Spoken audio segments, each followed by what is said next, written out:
नमस्कार शेतकरी मित्र हो. हळद आणि आलं या पिकांमधून बक्कळ पैसा मिळवायचा आहे? मग आजची ही माहिती तुमच्यासाठीच आहे. आज आपण एका अशा विषयावर बोलणार आहोत ज्याच्याशिवाय तुमची शेती यशस्वी होऊच शकत नाही. ती म्हणजे बीज प्रक्रिया. चला तर मग वेळ न घालवता थेट विषयाला हात घालूया आणि बघूया एक भक्कम पीक नेमकं कसं उभं राहतं. आता एक साधा प्रश्न विचारतो. नुसतं जमिनीत बियाणं पेरलं की आपलं काम झालं का? अजिबात नाही. आपल्याला वाटतं की आपण एकदम भारी बियाणं आणलंय म्हणजे पीक तर जोमातच येणार. पण थांबा, हा खूप मोठा गैरसमज आहे बरं का. जमिनीत असे अनेक छुपे शत्रू टपून बसलेले असतात जे आपल्याला उघड्या डोळ्यांनी दिसत नाहीत. नुसतं बियाणं जमिनीत टाकणं म्हणजे या शत्रूंना थेट निमंत्रण देण्यासारखंच आहे. आणि म्हणूनच बीज प्रक्रिया अत्यंत महत्वाची ठरते.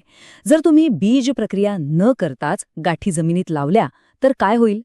ह्या गाठींमध्ये आधीपासूनच काही घातक बुरशी आणि बॅक्टेरिया दडलेले असू शकतात. याचा पहिला फटका बसतो उगवण क्षमतेला. उगवण खूप कमी होते आणि जे काही थोडेफार कोंब बाहेर येतात ना, ते एकदम कमकुवत असतात. पण सर्वात भयंकर धोका कोणता असेल तर तो म्हणजे रायझोम रॉट म्हणजेच कंद कुजवा. हा रोग पूर्ण उभ्या पिकाची अक्षरशः राख रांगोळी करू शकतो. तुमची सगळी मेहनत आणि पैसा मातीत जाऊ शकतो. बरं, मग या संकटावर उपाय काय? तर यावर एकदम खात्रीशीर उपाय आहेत.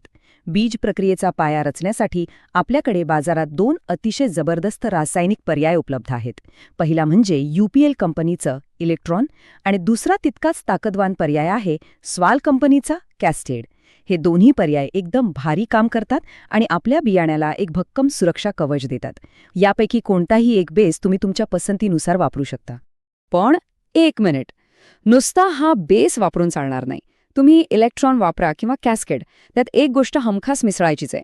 ती म्हणजे GSP कंपनीचं PCT 410. हे एकदम कंपल्सरी आहे बरं का.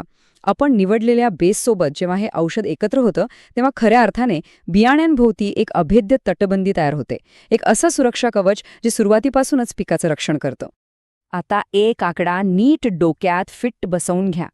400, हो बरोबर ऐकलत, 400 मिली हे औषधाचं अगदी अचूक प्रमाण आहे. एका एकराच्या बियाण्यासाठी बरोबर 400 मिलीलिटर औषध वापरायचं आहे. शेतीत कसं आहे, औषधांचं प्रमाण थोडं जरी चुकलं ना तरी सगळा खेळ बिघडू शकतो. त्यामुळे द्रावण बनवताना हे 400 मिलीलिटरचं गणित अगदी तंतोतंत पाळलं गेलंच पाहिजे. आता तुमच्या मनात आलं असेल की या औषधांमध्ये असं नेमकं आहे तरी काय? तर चला थोडं आत जाऊन बघूया. यातला पहिला मुख्य घटक आहे ॲझोक्सिस्ट्रोबिन. हा घटक म्हणजे बुरशीचा कर्दणकाळच समजा. विशेषतः रायझोक्टोनियासारखा जो भयंकर बुरशीजन्य रोग आहे ना, त्याचा हा अक्षरशः कोथळा बाहेर काढतो. जमिनीत आधीच दबा धरून बसलेल्या बुरशीला हा घटक जागेवरच संपवतो आणि बियाण्याला एक फ्रेश, निरोगी सुरुवात देतो. बुरशीचा बंदोबस्त तर झाला, पण जमिनीतल्या त्या खोट्या आणि लबाड किडींचं काय? इथे एंट्री होते आपल्या दुसऱ्या हिरोची, ज्याचं नाव आहे थायामेथॉक्सॅम. हे जमिनीखालील किडी आणि रसशोषक किडींसाठी एकदम परफेक्ट हत्यार आहे. जे कीटक जमिनीखाली राहून आपल्या पिकाची कोवळी मुळं किंवा कोंब कुरतडण्याचा प्रयत्न करतात, त्यांच्यासमोर हा घटक एक मजबूत ढाल बनून उभा राहतो आणि पिकाला अजिबात धक्का लागू देत नाही. आणि आता तिसरा अत्यंत महत्वाचा घटक थायोफिनेट मिथाईल. आता वरचे 2 घटक तर सुरुवातीलाच कामाला लागतात, पण भविष्याचं काय? इथेच या तिसऱ्या घटकाची जादू दिसते. हा घटक पिकाच्या आत शिरून त्याची दीर्घकालीन रोगप्रतिकारक शक्ती वाढवतो.